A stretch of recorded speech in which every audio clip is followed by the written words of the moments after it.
The Adventure of a Raindrop. Today, I learned about raindrops in science class. My teacher told us the story of a raindrop named Rita. Rita lived in the clouds and loved to travel.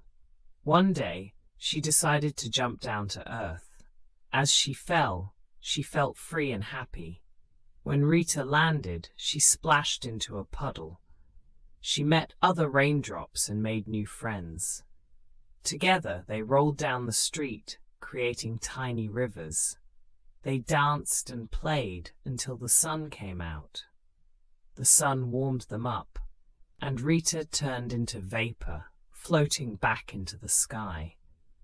Rita loved her adventure and couldn't wait to go back to the clouds.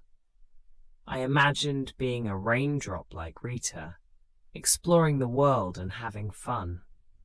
Learning about nature makes me feel curious and excited about science.